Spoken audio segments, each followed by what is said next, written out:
皆さんこんばんは。玉木のスポーツジャーナリズムの時間がやってまいりました。MC のスポーツライター小崎です。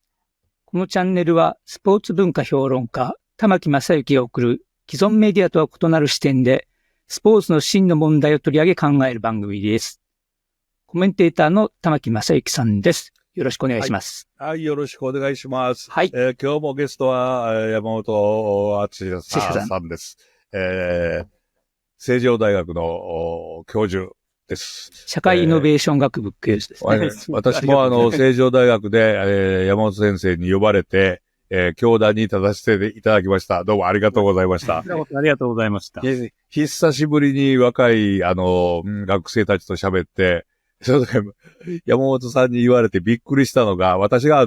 自分の仕事していた雑誌を何冊か持っていたんですね。それが小学館の五郎とか、それ要するに若者雑誌としてね、平凡パンチとかも昔はたくさん売れましたよね。で、それを持って行ってたら、学生の何人かが見せてくれっていうので、前で見てたんですね。その時山本さんに言われたのは、彼ら雑誌を見たことがないと思いますよって言われた時に、って驚いてしまったんですけど、山本さんはやっぱり今の学生っていうのはそのぐらい違うわけですね、我々とは。もう、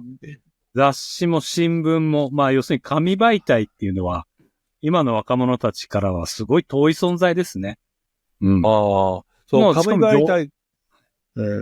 紙媒体から外れるっていうことは、私なんか昔紙媒体で育った人間にしてみたら、もう、バカじゃないかとは言わないけれども、かなりやばいんじゃないかと思うんですけど、これはやっぱりもう時代的に仕方がないんですかね。やっぱり情報の質とか量とかいろんなものが変わってきていて、事実この玉木さんのこの番組、こういうものはおそらく若い子たちは見るんですよ。知識の一つの吸収源として。はいはいはい。必ずしもだから紙メディアから彼らは情報を取るわけではなくて、インターネット上の様々な文字情報とか、特に動画ですよね。こういうもので彼らなりに知識や勉強、こういうのを深めるっていうことは、今の若い子たちは当たり前になっていて。ですから、全く情報に疎いわけではなくて、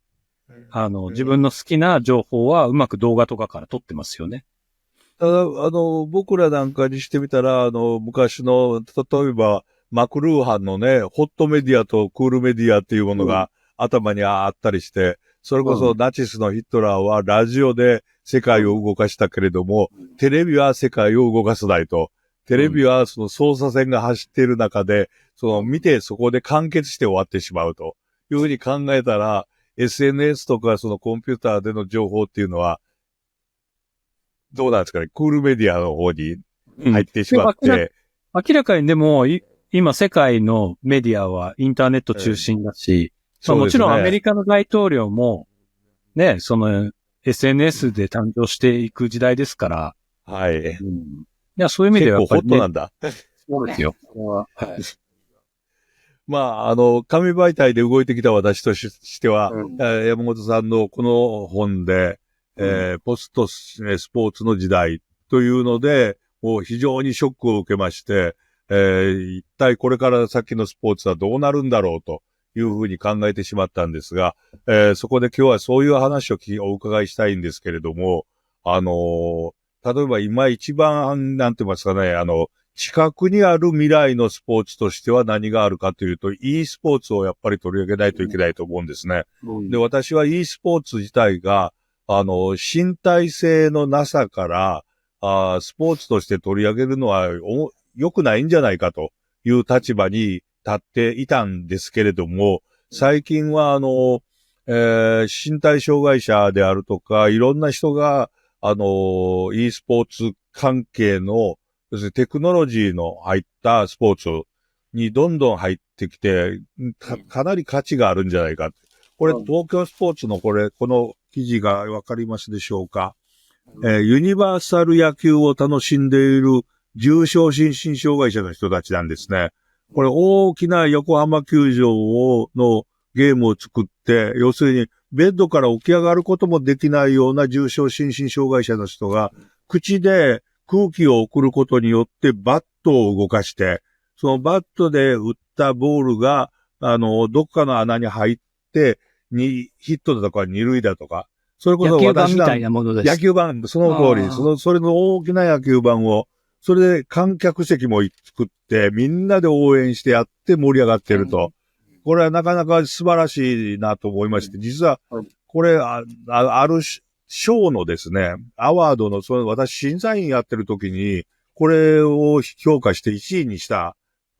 ことがあるんですね。ただ、総合の1位にはなったのかどうかまだ発表がないんでわかんないですけども、こういうことを考えたらやっぱり e スポーツも捨てておけないなというふうな感じで私今もまだ悩んでいるところです、正直言います。それで山本さんなんかは、その e スポーツなんかをどのように捉えておられますか、今としては。いや、今、玉木さんがおっしゃったことにすごく近いんですけど、スポーツってすごく五体満足の、まあこれが一番理想だという体を持った人たちの戦いであることが当たり前で、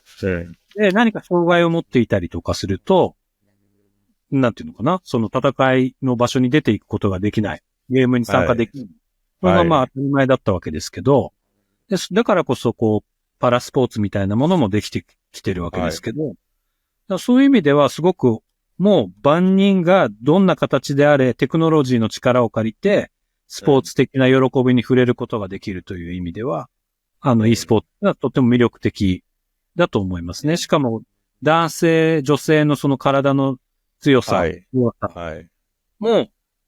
要するに肉体的な不平等みたいなものがある程度解消される可能性もありますし、年齢ですよね。平均年齢70歳の高齢者のシューティングチームが若いチームと普通に戦ったりすることができる。こういうところはやっぱり e スポーツの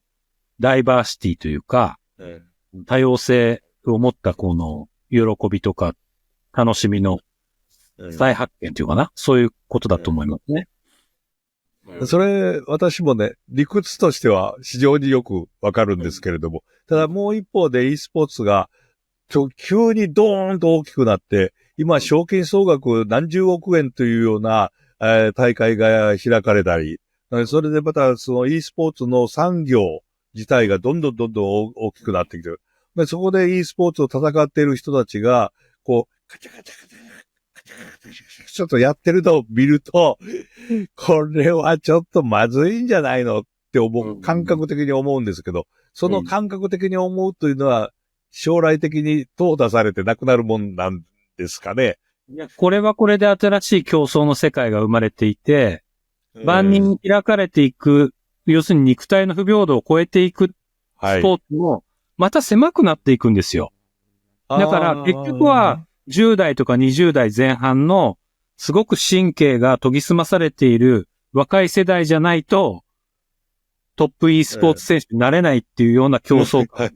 結局は出てきちゃうので、そういう意味ではすごく近代スポーツと同じ道を歩んでほしくないなとは思いますよね。歩んでほしくないけども歩みそうな気配はしておられるわけですね。気配はもちろんあると思います。でも歩んでほしくない方向性っていうのは打ち出せるもんなんですかね。それは近代スポーツがある意味失敗した結果という言い方もできるんじゃないですか。近代スポーツと同じ歩みを歩んだら、これはまだ失敗するぞという可能性は大きい。僕はそれはあると思いますね。だからやっぱりお金がどこに吸い込まれていくのかっていうことですよね。だからすごいやっぱり技術が高いところにお金がやっぱり流れ込むようになると、80年代以降のスポーツと同じ道を歩んでいく可能性はあると思うんですけれど、でもまあやっぱり21世紀のスポーツの広がりもそうですけど、まあいろんな人たちがスポーツができる環境づくりっていうところにもっと広げていく。あんまり三角形を作らずに。近代スポーツは必ず三角じゃないですか。ピラミッドになってる、ピラミッドになるんだけれど。要するにエリートスポーツから、いわゆる草の根と言われるところまでの三角形というものではなく、もっと価値をもともと多様化させていくっていうことをもっともっと意識的にやっていかないと、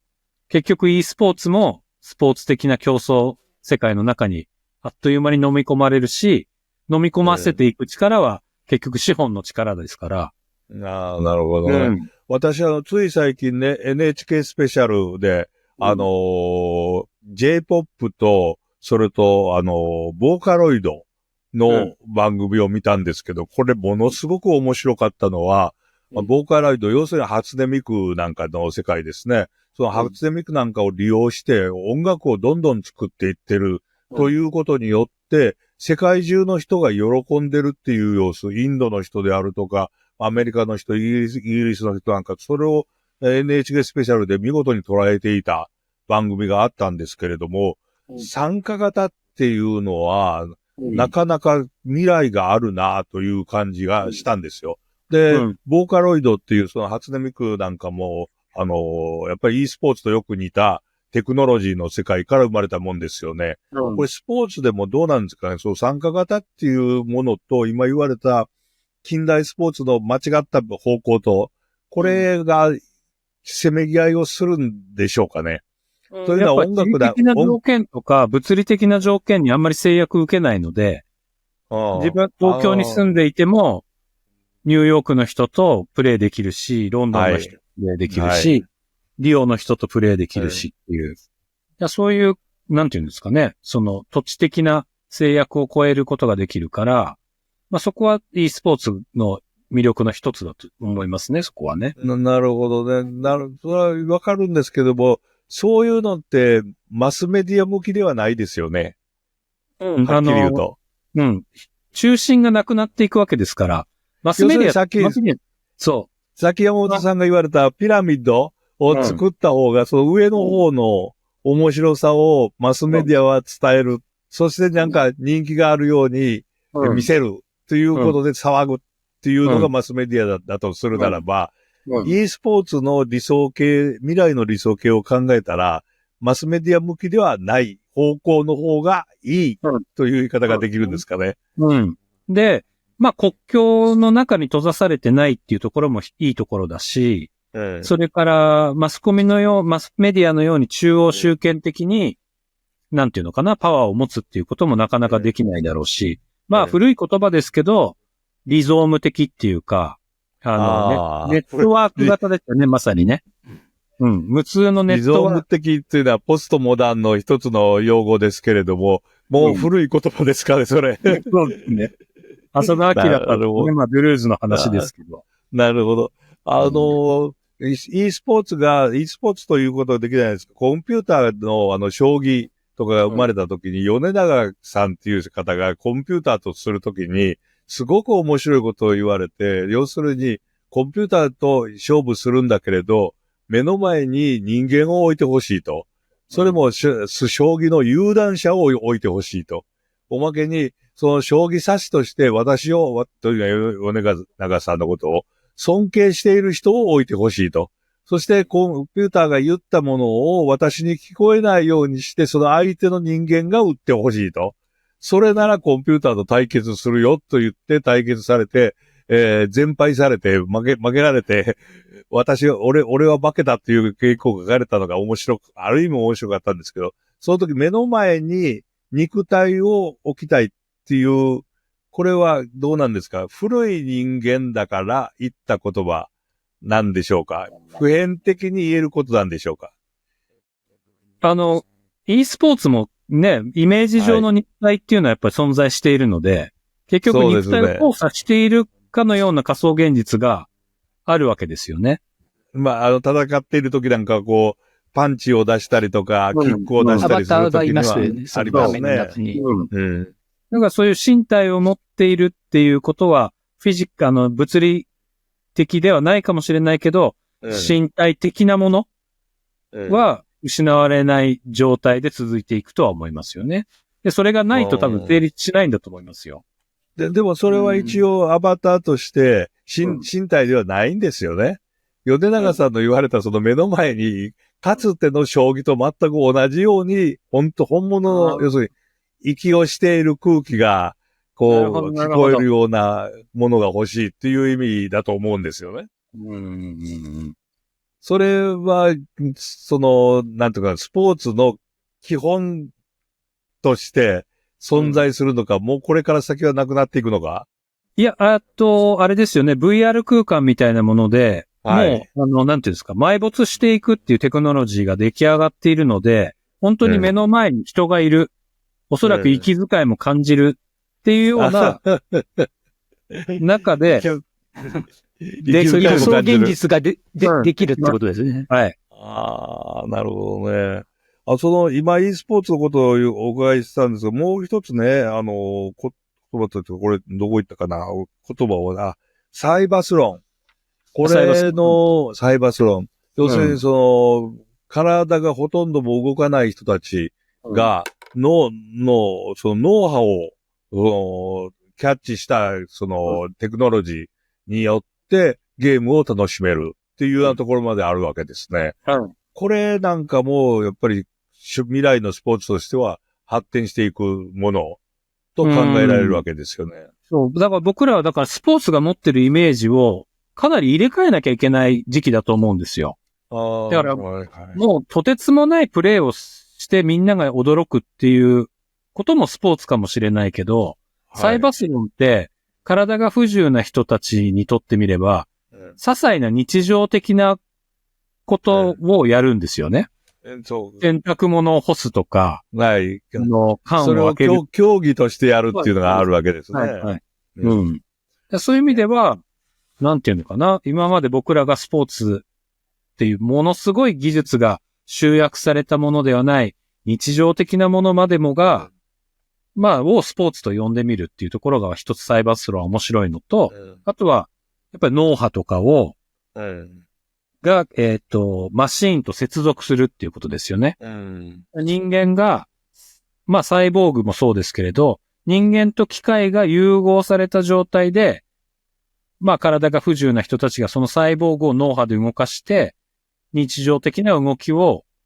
やるっていう、そこが一つのこの魅力になっているわけですよね。だから、そういう意味では人間と機械、スポーツっていうのは今まで生身の体がやらないといけないという暗黙の了解があったんですが、今起きていることは人間がいかに外部的な機械と接続して何かを成し遂げるのか。これが21世紀の、なんていうのかな、スポーツの一つの姿になっていくんじゃないかなと思いますね。山本さんは、このポストスポーツの時代の中で、象徴的な言葉として横乗りスポーツっていうような言い方もやっておられて、スケートボードであるとか、スキーのスノーボードであるとか、要するにまっすぐ前に向かって進むんではなくって、ちょっと、日本語的に言うならば、車に構えてやっているスポーツが、もうどんどん出てきたと。で、おまけにそういう車に構えたスポーツっていうのが、何か今までのスポーツとちょっと違って、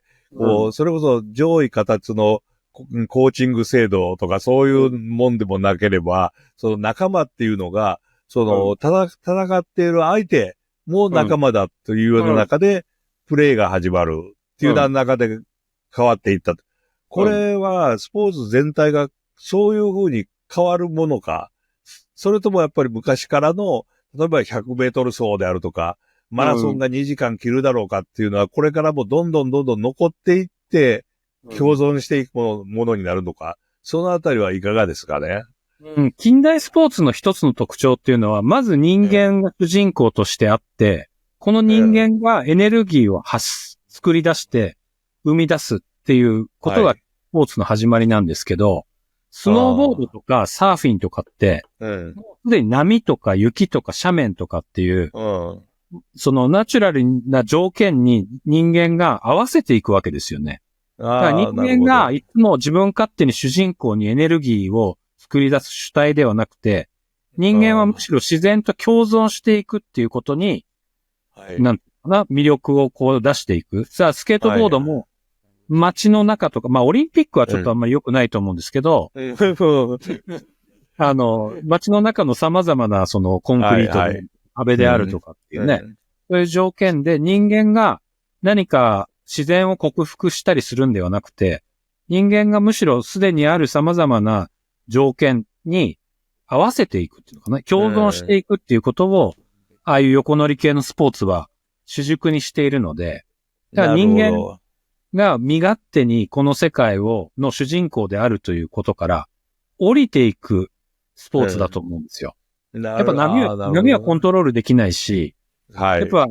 雪とか山の中もコントロールできないので、うん。そういう意味では人間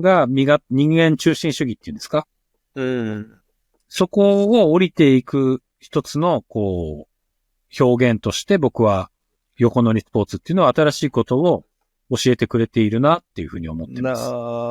すごくわかりやすいですけれども、だったら近代スポーツとしての人間のエネルギー中心のスポーツと、そうでないスポーツが21世紀のスポーツとして現れてきた。これは、これから先も一定共存はするでしょう。その後、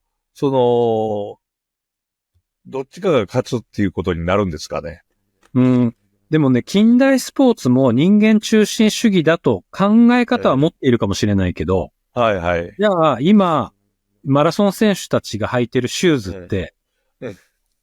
ものすごいテクノロジーの集約体なんですよ。はい、そうですね。はい。ね、記録が出るように作られているシューズで、テクノロジーの集積、これが生身の人間と接続されることで、今の高速マラソンって実現しているので、なるほど。だから、そういう意味では、生身の肉体ではない、もうスポーツ選手たちはあらゆるテクノロジーと接続された状態でスポーツにするっていうことを当たり前とし始めているならば、そのスポーツ選手はもうむしろ人間ではないっていうと、語弊があるかもしれないけど、非常にポストヒューマン的な存在になってきている。そう考えた方が僕はいいかなと思いますね。いやー、わかりやすいですけど、ポストヒューマンイコールサイボーグって言ってよろしいんですかね。もうサイボーグ化してるっていう。人間単体で生きていくっていうことから人間は降りた方がいいんじゃないかって僕は思っていて。で、その時に、そういうスポーツにどうなんでしょう。観客が、目を向けなくなってくる時代が来るというようなことも言えるんでしょうかね。それがね、それともまだまだ100メートルで誰が勝つかって言われたら走るのに応援するっていうような、心情というのは残るもんなんですかね。そうですね。でももう、記録の限界でしょ、生身の肉体で考えて。限界ですね、そろそろ。そうすると、シューズであるとか、環境を人工的に何か変えていくことをしない限り、記録主義でみんなが湧くっていうことは、みんなもう飽きてるんじゃないかなと思うんですよね。そうね。飽きてないのは、マスメディアを動かしている人ぐらいかもしれない。けれども、今言われた、サーフィンであるとか、からスノーボードであるとかっていうのも、例えば人工雪であり、人工波でありっていうような中で、やるようになってくるかもしれない。それに、今、図らずも山本さんがちらっと言われました。オリンピックは良くないんだけどって言われた。要するに、スケートボードなんかに金銀銅のメダルあげて、国旗を上げるっていう、掲げるっていうのは、全然、なんて言いますか、スケートボード的ではないんですよね。そうです。そのあたりが、この先未来のスポーツはどう変わっていくと思われますか？だから IOC は、ああいう新しいスポーツをどんどん飲み込まざるを得ないわけですよね。もう。人気の面でね。人気の面で。人気の面で。だから、で、スノーボーダーもある時はオリンピックに出場しないっていうことをやっていた人たちも、90年代後半とありましたけれど、だからでも、冬のスポーツの人たちっていうか、スノーボーダーもサーファーも、オリンピックはいくつかあるうちの1個ぐらいにしか思ってないんですよ。なるほど。オリンピックで金メダルを取るためにサーフィンをやってるとか、スノーボードをやってるっていう人たちはあんまりいなくて。なるほど。やっぱりスノーボードの楽しさを追求していって、で、いろいろな、仕組みの大会があるうちの一つがたまたまオリンピックっていうぐらいにあの人たちは考えてますよね。なるほどね。要するに人の方が変わってきたと。そこでまた私の持ち駒を出すならば、やっぱり悪いのはマスメディアだなというふうに言ってしまうのがいいのかどうか、よくわからないけれども、今日の話は本当に何と言いますか、奥行きが深すぎて、これからまだまだ、なんていうんですか、2時間ぐらい聞かないとわからないところもありますが、マスメディアがやっぱりその、ある特定のスポーツを収奪して自分たちの利益構造にするっていうことが、もうできないんですよ。なるほど。だって、スノーボーダーもスケートボーダーも、自分たちで動画を撮って世界中に配信した方が、自分たちの収益になるんですよ。ああ、そうか。マスメディアという媒介物はいらないんですよ、彼らにとっては。なるほどね。自分たちで動画を撮って、世界中の人たちに見てもらう方が彼らに直接収益も入ってくるわけだから。なるほど。ということはもうあれですね、金メダル取ったら、功労金200万円とかで、そういうのも全然関係なくなってくるわけですね。もう大会さえいらないですよね。自分の技術を見せるという意味でいくと。そういうことですね。でも、玉木さんのこの番組も僕は同じ構造だと思いますよ。なるほど。なるほど。さあ、我々も儲けよう、そしたらこれで、っていうふうに思ってしまう私が古い発想をしてるのかなと思いますけれども。いや、本当に、本当に面白い話いろいろありがとうございました。山本さんとの第2回目、このぐらいで、ちょっとまとめをどうしていいかわからないですけど、未来のスポーツはリゾームのもっとぐちゃぐちゃにしたような美しさになるんではないかと私が勝手にまとめさせてもらいました。ということで、小崎さん、どうぞ。はい。では、次回、今週のテーマ、未来のスポーツと日本のスポーツの未来を考えるのエピソード3、未来のアスリートはどう変わるべきかは、3月21日金曜日の午後8時に配信予定です。引き続き山本さんと共にお送りします。それでは皆さん、次のエピソードでお会いしましょう。さようなら。